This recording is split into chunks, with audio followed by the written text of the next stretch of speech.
Capítulo 3. El Dr. Jekyll estaba perfectamente tranquilo. No habían pasado 15 días cuando, por una casualidad que Utterson juzgó providencial, el Dr. Jekyll reunió en una de sus agradables comidas a 5 o 6 viejos compañeros, todos excelentes e inteligentes personas, además de expertos en buenos vinos, y el notario aprovechó para quedarse una vez que los otros se fueron. No resultó extraño porque sucedía muy a menudo, ya que la compañía de Utterson era muy estimada, donde se le estimaba. Para quien le invitaba era un placer retener al taciturno notario. Cuando los demás huéspedes, más locuaces e ingeniosos, ponían el pie en la puerta, era agradable quedarse todavía un rato con ese hombre discreto y tranquilo, casi para hacer práctica de soledad y fortalecer el espíritu de su rico silencio, después de la fastidiosa tensión de la alegría. Y el Dr. Jekyll no era una excepción a esta regla, y si lo mirábamos sentado con Utterson junto al fuego, un hombre alto y guapo, sobre los 50, de rasgos finos y proporcionados, que reflejaban quizás una cierta malicia, pero también una gran inteligencia y bondad de ánimo. Se veía con claridad que sentía un afecto cálido y sincero por el notario. «Escucha, Jekyll, hace tiempo que quería hablar contigo», dijo Utterson. «¿Recuerdas aquel testamento tuyo?»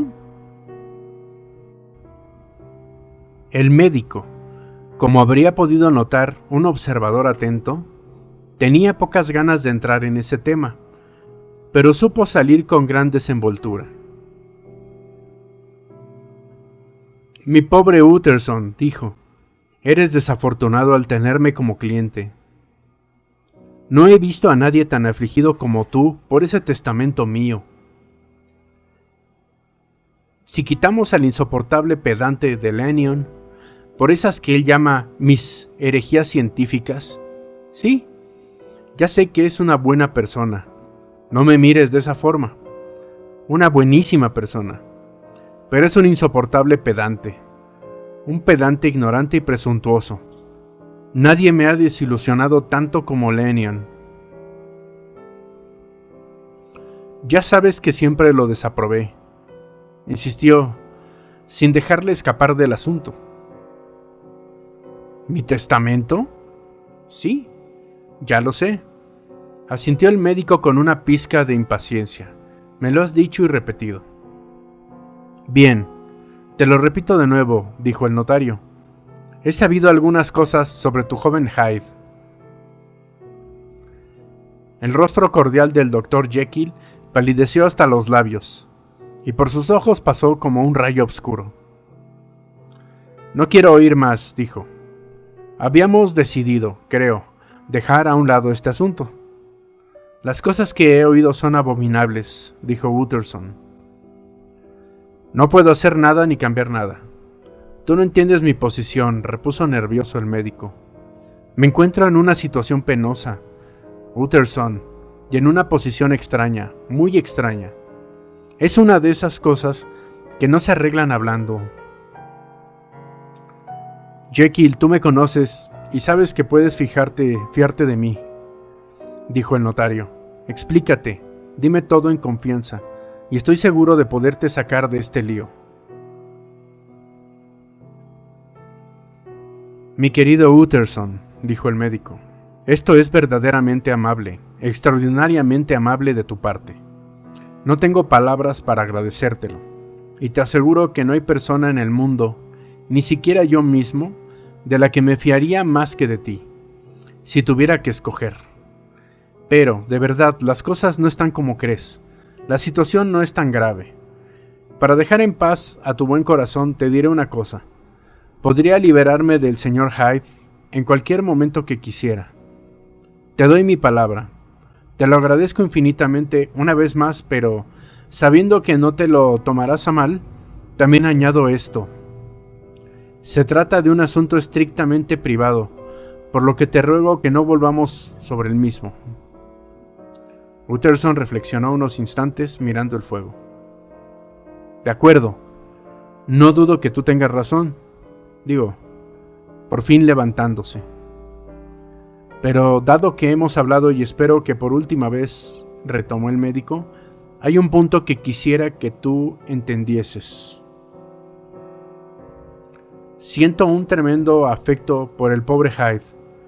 Sé que os habéis visto, me lo ha dicho, y tengo miedo que no haya sido muy cortés, pero repito, siento un tremendo afecto por ese joven. Y si yo desapareciese, tú prométeme, Utterson, que lo tolerarás y que tutelarás sus legítimos intereses. No dudo que lo harías, si supieras todo, y tu promesa me quitaría un peso de encima. No puedo garantizarte, dijo el notario, que conseguiré alguna vez hacerlo a gusto. Jekyll le puso la mano en el brazo. No te pido eso, dijo con calor. Te pido solo que tuteles sus derechos y te pido que lo hagas por mí, cuando yo ya no esté. Utterson no pudo contener un profundo suspiro. Bien, dijo, te lo prometo. Capítulo 4. El homicidio de Carew. Casi un año después, en octubre de 1800 y tantos, todo Londres era un rumor por un delito horrible, no menos execrable por su crueldad que por la personalidad de la víctima. Los particulares que se conocieron fueron pocos pero atroces. Hacia las 11, una camarera que vivía sola en una casa no muy lejos del río, había subido a su habitación para ir a la cama. A esa hora, aunque más tarde una cerrada niebla envolviese la ciudad, el cielo estaba muy despejado, y la calle a la que daba la ventana de la muchacha estaba muy iluminada por el plenilunio. Hay que suponer que la muchacha tuviese inclinaciones románticas, ya que se sentó en el baúl, que tenía arrimado al alféizar, y se quedó ahí soñando y mirando a la calle. Nunca, como luego repitió entre lágrimas al contar esa experiencia, nunca se había sentido tan en paz con todos ni mejor dispuesta con el mundo. Y he aquí que, mientras estaba sentada, vio a un anciano y distinguido señor de pelo blanco que subía por la calle, mientras otro señor más bien pequeño, y al que prestó poca atención al principio, venía por la parte opuesta. Cuando los dos llegaron al punto de cruzarse, y esto precisamente debajo de la ventana, el anciano se desvió hacia el otro y se acercó inclinándose con gran cortesía. No tenía nada importante que decirle, por lo que parecía. Probablemente, a juzgar por los gestos, quería solo preguntar por la calle, pero la luna le iluminaba la cara mientras hablaba, y la camarera se encantó al verlo, por la benignidad y gentileza a la antigua que parecía despedir, no sin algo de estirado, como por una especie de bien fundada complacencia de sí. Dirigiendo luego la atención al otro paseante, la muchacha se sorprendió al reconocer a un tal señor Hyde, que había visto una vez en casa de su amo, y no le había gustado nada. Este tenía en la mano un bastón pesado, con el que jugaba, pero no respondía ni una palabra y parecía escuchar con impaciencia apenas contenida. Y luego, de repente, estalló en un acceso de cólera, dando patadas en el suelo, blandiendo su bastón y comportándose, según la descripción de la camarera, absolutamente como un loco. El anciano caballero dio un paso atrás, con aire de quien está muy extrañado y también bastante ofendido. A esto el señor Hyde se desató del todo y lo tiró al suelo de un bastonazo. Inmediatamente después, con la furia de un mono, saltó sobre él pisoteándolo y descargando encima una lluvia de golpes, bajo los cuales se oía cómo se rompían los huesos y el cuerpo resollaba en la calle. La camarera se desvaneció por el horror de lo visto y de lo oído. Eran las 2 cuando volvió en sí y llamó a la policía. El asesino hacía ya tiempo que se había ido, pero la víctima estaba todavía ahí, en medio de la calle, en un estado horrible. El bastón con el que le habían matado, aunque de madera dura y pesada, se había partido en 2 en el desencadenamiento de esa insensata violencia, y una mitad astillada había rodado hasta la cuneta, mientras la otra, sin duda, se había quedado en manos del asesino. El cadáver llevaba encima un monedero y un reloj de oro, pero ninguna tarjeta o documento, a excepción de una carta cerrada y franqueada, que la víctima probablemente llevaba a correos y que ponía el nombre y la dirección del señor Utterson. El notario estaba aún en la cama cuando le llevaron esta carta, pero apenas la tuvo bajo sus ojos y le informaron de las circunstancias, se quedó muy serio. «No puedo decir nada hasta que no haya visto el cadáver», dijo, «pero tengo miedo de tener que daros una pésima noticia. Tened la cortesía de esperar a que me vista». Con el aspecto serio, después de un rápido desayuno, dijo que le pidieran un coche de caballos y se hizo conducir a la comisaría, a donde habían llevado al cadáver. Al verlo admitió. «Sí, lo reconozco», dijo, «y me duele anunciaros que se trata de Sir Davers Carew». «¡Dios mío! ¿Pero cómo es posible?», exclamó consternado el funcionario.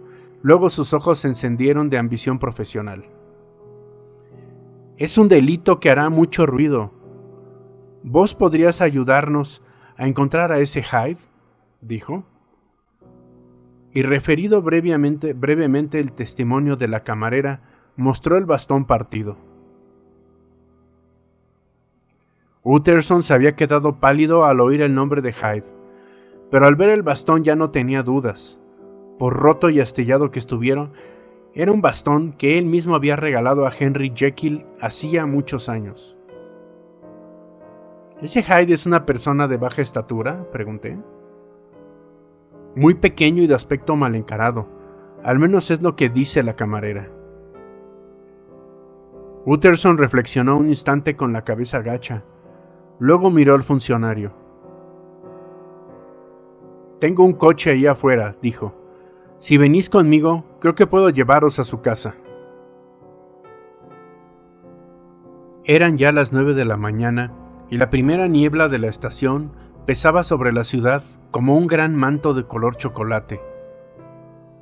Pero el viento batía y demolía continuamente esos contrafuertes de humo, de tal forma que Utterson, mientras avanzaba el coche lentamente de calle en calle, podía contemplar crepúsculos de una sorprendente diversidad de gradación y de matices.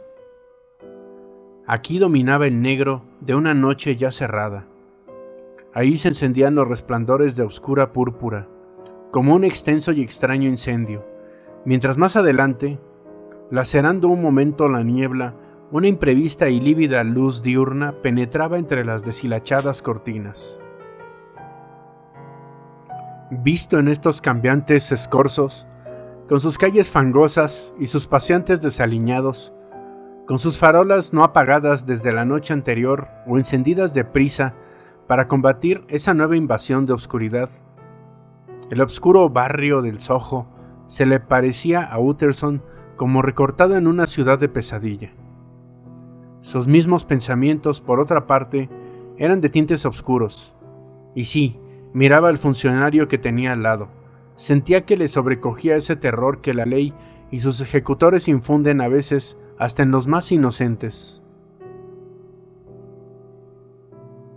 Cuando el coche se paró en la dirección indicada, la niebla se levantó un poco, descubriendo un miserable callejón con una tasca de vino, un equívoco restaurante francés, una tienducha de verduras y periódicos de un sueldo, niños piojosos agachados en las puertas y muchas mujeres de distinta nacionalidad que se iban, con la llave de casa en mano, a beber su ginebra matutina.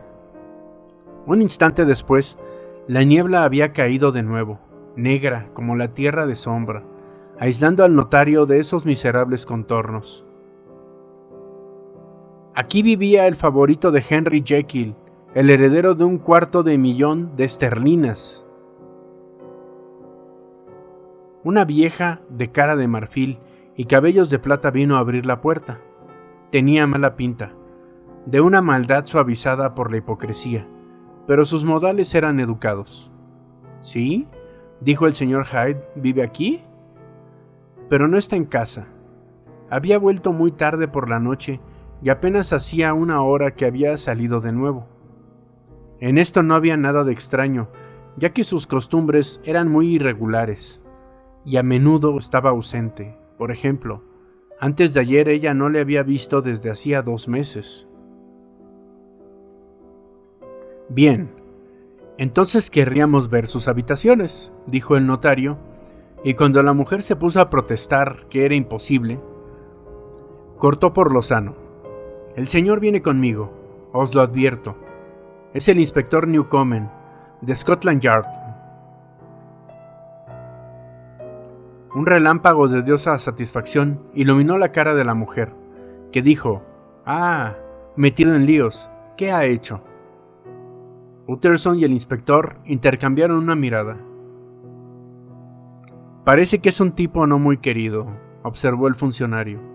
«Y ahora, buena mujer, déjenos echar un vistazo». De toda la casa, en la que aparte de la mujer no vivía nadie más, Hyde se había reservado solo un par de habitaciones, pero estas estaban amuebladas con lujo y buen gusto. En una alacena había vinos de calidad, los cubiertos eran de plata, los manteles muy finos. Había colgado probablemente, pensó Utterson, un regalo de Henry Jekyll, que era un amante del arte, y las alfombras, muchísimas, eran de colores agradablemente variados. Sin embargo, las 2 habitaciones estaban patas arriba y mostraban que habían sido bien registradas. En el suelo se amontonaba ropa con los bolsillos al revés. Varios cajones habían quedado abiertos, y en la chimenea, donde parecía que habían quemado muchos papeles, había un montón de ceniza del que el inspector recuperó el canto y las matrices quemadas de un talonario verde de cheques. Detrás de una puerta se encontró la otra mitad del bastón, con complacencia del inspector, que así tuvo en la mano una prueba decisiva, y una visita al banco, donde aún habían en la cuenta del asesino unos miles de esterlinas. Esto completó la satisfacción del funcionario.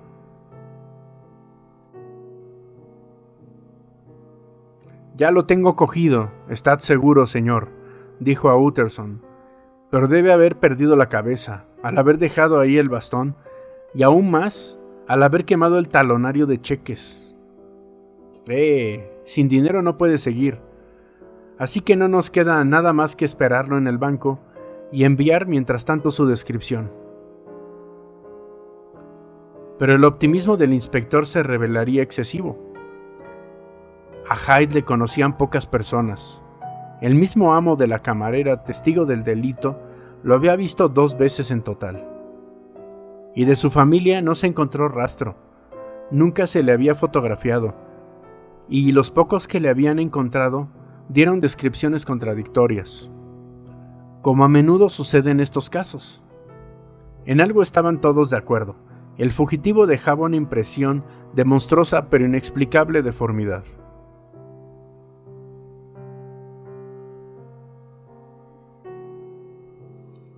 Capítulo 5. El incidente de la carta. Entrada la tarde, Utterson se presentó en casa del Dr. Jekyll, donde Poole, por pasillos contiguos a la cocina y luego a través de un patio que un tiempo había sido jardín, lo acompañó hasta la baja construcción, llamada el laboratorio o también, indistintamente, la sala anatómica. El médico había comprado la casa.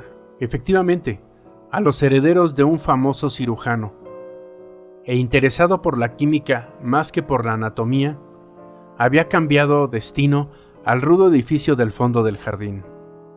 El notario, que era la primera vez que venía recibido en esta parte de la casa, observó con curiosidad la tétrica estructura sin ventanas, y miró alrededor con una desagradable sensación de extrañeza atravesando el teatro anatómico, un día abarrotado de enfervorizados estudiantes y ahora silencioso, abandonado, con las mesas atestadas de aparatos químicos, el suelo lleno de cajas y paja para embalar y una luz gris que se filtraba a duras penas por el lucernario polvoriento.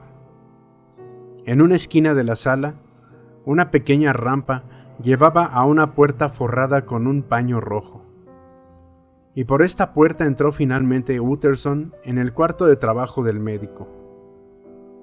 Este cuarto, un alargado local lleno de armarios y cristaleras, con un escritorio y un espejo grande, inclinable en ángulo, recibía luz de 3 polvorientas ventanas, protegidas con verjas, que daban a un patio común. Pero ardía el fuego en la chimenea y ya estaba encendida la lámpara en la repisa, porque también en el patio la niebla ya empezaba a cerrarse.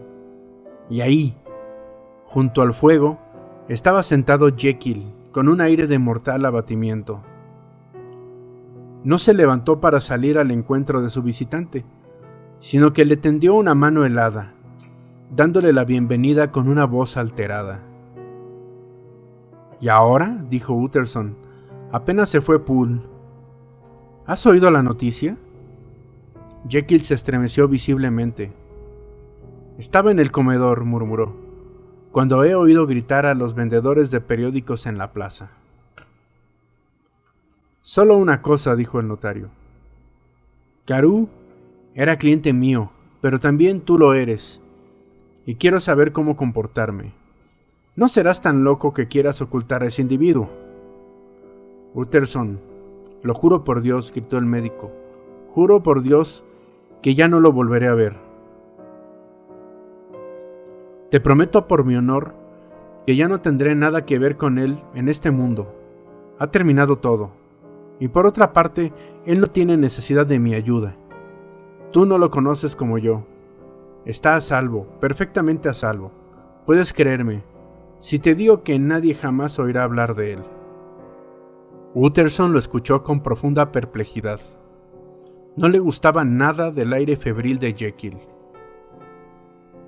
«Espero por ti que así sea», dijo. «Saldría tu nombre, si se llega a procesarlo». «Estoy convencido de ello», dijo el médico, «aunque no pueda contarte las razones. Pero hay algo sobre lo que me podrías aconsejar.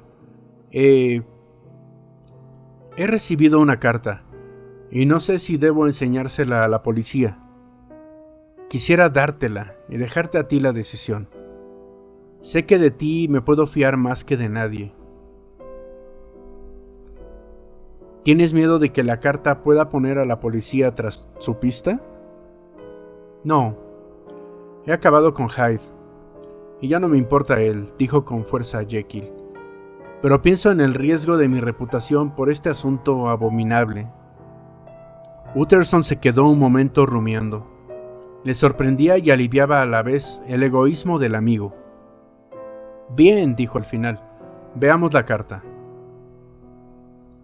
La carta, firmada Edward Hyde y escrita en una extraña caligrafía vertical, decía en pocas palabras que el Dr. Jekyll, benefactor del firmante, pero cuya generosidad tan indignantemente había sido pagada, no tenía que preocuparse por la salvación del remitente, en cuanto éste disponía de medios de fuga en los que podía confiar plenamente. El notario encontró bastante satisfactorio el tenor de esta carta, que ponía la relación entre los dos bajo una luz más favorable de lo que hubiese imaginado, y se reprochó haber nutrido algunas sospechas. «¿Tienes el sobre?», preguntó. «No», dijo Jekyll, «lo quemé sin pensar en lo que hacía. pero no traía matasellos. Fue entregada en mano. ¿Quieres que me lo piense y la tenga mientras tanto? Haz libremente lo que creas mejor, fue la respuesta. Yo ya he perdido toda confianza en mí. Bien, lo pensaré, replicó el notario. Pero dime una cosa, esa cláusula del testamento sobre una posible desaparición tuya, ¿te la dictó Hyde? El médico pareció encontrarse a punto de desfallecer, pero apretó los dientes y admitió. Lo sabía, dijo Utterson. Tenía intención de asesinarte. Te has escapado de buena. Ya me he escapado, Utterson. He recibido una lección. Ah, qué lección, dijo Jekyll con voz rota, tapándose la cara con las manos. Al salir, el notario se paró a intercambiar unas palabras con Poole. Por cierto, dijo, sé que han traído hoy en mano una carta. ¿Quién la trajo? Pero ese día no había llegado otra correspondencia que la de correos, afirmó resueltamente Paul. ¿Y solo circulares?, añadió. Con esta noticia el visitante sintió que reaparecerían todos sus temores. Han entregado la carta, pensó mientras se iba, en la puerta del laboratorio. Más aún, se habían escrito en el mismo laboratorio, y si las cosas eran así, había que juzgarlo de otra forma y tratarlo con mayor cautela. «Edición extraordinaria! ¡Horrible asesinato de un miembro del Parlamento!», gritaban mientras tanto los vendedores de periódicos en la calle. «Es la oración fúnebre para un amigo y un cliente», pensó el notario. Y no pudo temer que el buen nombre de otro terminase metido en el escándalo. La decisión que debía tomar le pareció muy delicada, y a pesar de que normalmente fuese muy seguro de sí, empezó a sentir la viva necesidad de un consejo. Es verdad, pensó, que no era un consejo que se pudiera pedir directamente, pero quizás lo habría conseguido de una forma indirecta. Poco más tarde, estaba sentado en su despacho, al lado de la chimenea, y delante de él, en el otro lado, estaba sentado el señor Guest, su oficial. En un punto intermedio entre los dos, ya a una distancia bien calculada del fuego, estaba una botella de un buen vino añejo, que había pasado mucho tiempo en los cimientos de la casa, lejos del sol. Flujos de niebla seguían oprimiendo la ciudad sumergida, en la que las farolas resplandecían como rubíes, y la vida ciudadana, filtrada, amortiguada por esas nubes caídas, rodaba por esas grandes arterias con un ruido sordo, como el viento impetuoso. Pero la habitación se alegraba con el fuego de la chimenea, y en la botella se habían disuelto hacía mucho tiempo los ácidos. El color de vivo púrpura, como el matiz de algunas vidrieras, se había hecho más profundo con los años, y un resplandor de cálido otoño, de dorados atardeceres en los viñedos de la colina, iba a descorcharse para dispersar las nieblas de Londres. Insensiblemente se relajaron los nervios del notario. No había nadie con quien mantuviera menos secretos que con el señor Guest, y no siempre estaba seguro, bueno, de haber mantenido cuantos creía. Guest había ido a menudo donde Jekyll por motivos de trabajo, conocía a Poole, y era difícil que no hubiera oído hablar de Hyde como íntimo de la casa. Ahora habría podido sacar conclusiones. ¿No valía la pena que viese esa carta clarificadora del misterio? Además, siendo un apasionado y un buen experto en grafología, la confianza le había parecido totalmente natural. El oficial, por otra parte, era persona de sabio consejo. Difícilmente habría podido leer ese documento tan extraño sin dejar de hacer una observación, y quizás así, vete a saber, Utterson habría encontrado la sugerencia que buscaba. Un triste lío, dijo, lo del Sir Danvers. Triste, señor. Y ha levantado una gran indignación, dijo el señor Guest. Ese hombre naturalmente era un loco. Querría precisamente vuestra opinión. Tengo aquí un documento, una carta de su puño y letra, dijo Utterson. Se entiende que este escrito queda entre nosotros, porque todavía no sé qué voy a hacer con él. Un lío feo es lo menos que se puede decir, pero he aquí un documento que parece hecho aposta para vos, el autógrafo de un asesino.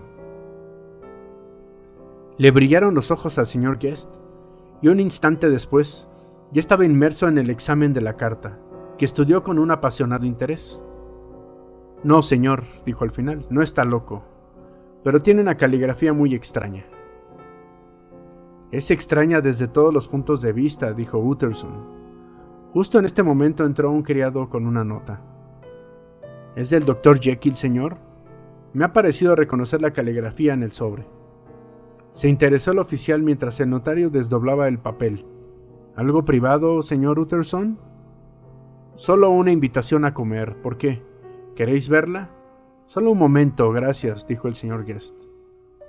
Cogió el papel, lo puso junto al otro y procedió a una minuciosa comparación. Gracias, repitió al final devolviendo a ambos. Un autógrafo muy interesante. Durante la pausa que siguió, Utterson pareció luchar consigo mismo. ¿Por qué los habéis comparado, Guest? Preguntó luego de repente. Bien, señor, dijo el otro. Hay un parecido muy singular. Las dos caligrafías tienen una inclinación distinta, pero por lo demás son casi idénticas. Muy curioso, dijo Utterson. Es un hecho como decís, muy curioso, dijo el señor Guest. Por lo que yo no hablaría de esta carta. No, dijo el señor Guest, ni yo tampoco, señor. Aquella noche apenas se quedó solo. Utterson metió la carta en la caja fuerte y decidió dejarla ahí. Misericordia, pensó. Henry Jekyll, falsario, a favor de un asesino. Y la sangre se le heló en las venas. Capítulo 6. El extraordinario incidente del Dr. Lanyon. Pasó el tiempo. Una recompensa de miles de esterlinas pendía sobre la cabeza del asesino, ya que la muerte de Sir Danvers se había sentido como una afrenta a toda la comunidad, pero Hyde seguía escapando a la búsqueda como si no hubiera existido nunca. Muchas cosas de su pasado, y todas abominables, habían salido a la luz. Se conocieron sus inhumanas crueldades y vilezas, su vida ignominiosa, sus extrañas compañías, el odio que parecía haber inspirado cada una de sus acciones, pero no había ni el más mínimo rastro sobre el lugar en que se escondía. Desde el momento en que había dejado su casa de Soho, la mañana del delito, Hyde, pura y simplemente, había desaparecido. Así, poco a poco, Utterson empezó a reponerse de las peores sospechas y a recuperar algo de la calma. La muerte de Sir Danvers, llegó a pensar, está más que apagada con la desaparición del señor Hyde. Jekyll parecía renacido, a nueva vida, ahora que ya no sufría esa influencia nefasta. Salido de su aislamiento, volvió a frecuentar a los amigos y a recibirlos con la familiaridad y cordialidad de una vez. Y si siempre había sobresalido por sus obras de caridad, ahora se distinguía también por su espíritu religioso. Llevaba una vida activa, pasaba mucho tiempo al aire libre. En su mirada se reflejaba la conciencia de que no pierde ocasión para hacer el bien. Y así, en paz consigo mismo, vivió más de 2 meses. El 8 de enero, Utterson había cenado en casa de él con otros amigos, entre ellos también Lanyon, y la mirada de Jekyll había corrido de uno a otro, como en los viejos tiempos, cuando los 3 eran inseparables. Pero el 12, y de nuevo el 14, el notario pidió inútilmente ser recibido. El doctor se había cerrado en casa y no quería ver a nadie, dijo Poole. El 15, tras un nuevo intento y un nuevo rechazo, Utterson empezó a preocuparse. Se había acostumbrado a ver a su amigo casi todos los días en los últimos 2 meses, y esa vuelta a la soledad le preocupaba y entristecía. La noche después, cenó con Guest, y la siguiente fue a casa del Dr. Lanyon. Allí, al menos fue recibido sin ninguna dificultad, pero se aterrorizó al ver cómo había cambiado Lanyon en pocos días. En la cara, escrita con letras muy claras, se leía su sentencia de muerte.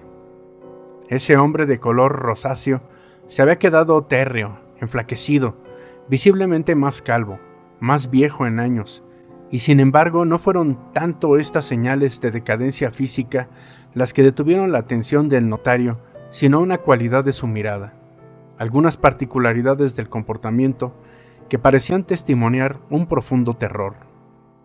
Era improbable, en un hombre como Lanyon, que ese terror fuese el terror de la muerte. Sin embargo, Utterson tuvo la tentación de sospecharlo. Sí, pensó, es médico. Sabe que tiene los días contados, y esta certeza lo trastorna. Pero cuando, cautamente, el notario aludió a su mala cara, Lanyon con valiente firmeza declaró que sabía que estaba condenado.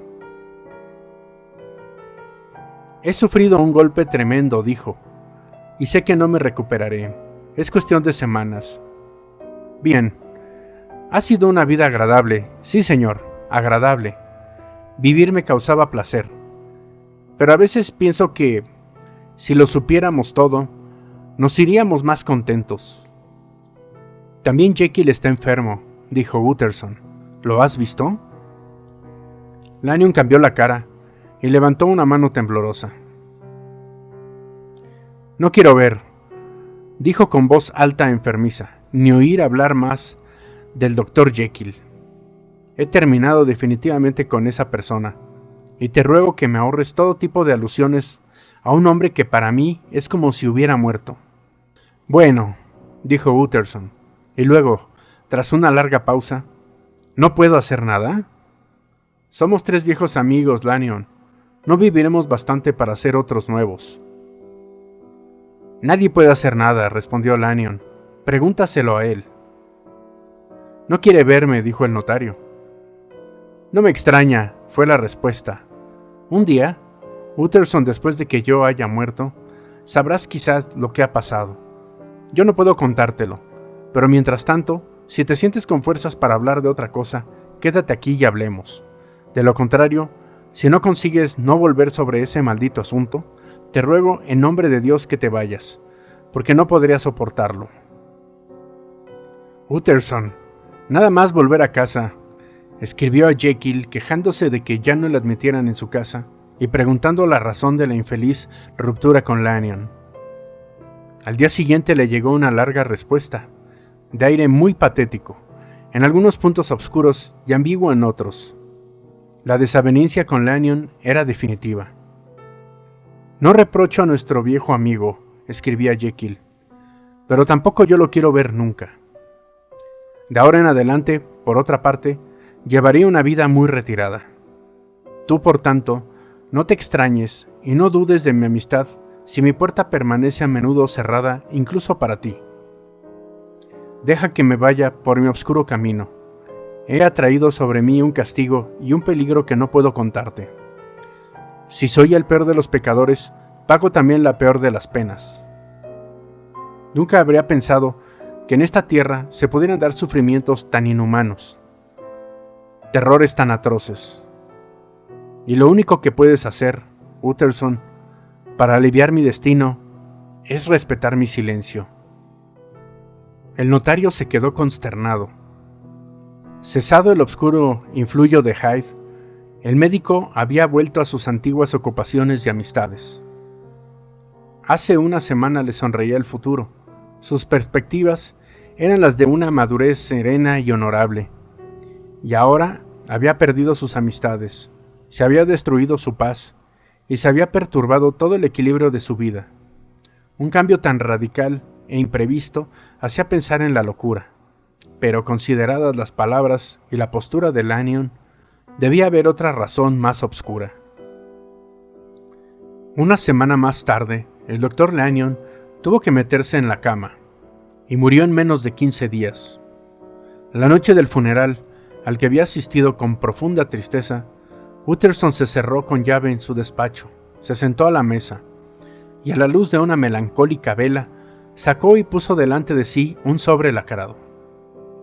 El sello era de su difunto amigo, lo mismo que el rótulo, que decía, personal, entregar en mano a G.J. Utterson exclusivamente, y destruirse cerrado en caso de previa muerte suya. Frente a una orden tan solemne, el notario renunció casi a seguir adelante.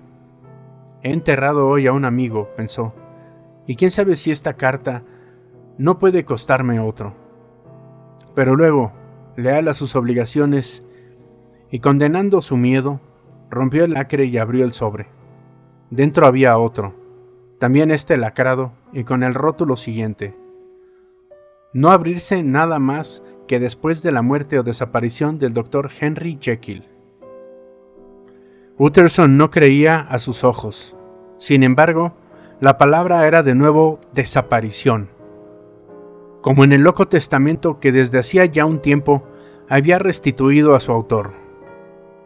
Una vez más, la idea de desaparición y el nombre de Henry Jekyll aparecían unidos. Pero en el testamento la idea había nacido de una siniestra sugerencia de Hyde, por un fin demasiado claro y horrible, mientras aquí, escrita de puño de Lanyon, ¿qué podía significar? El notario sintió tal curiosidad que por un instante pensó en saltarse la prohibición e ir inmediatamente al fondo de esos misterios.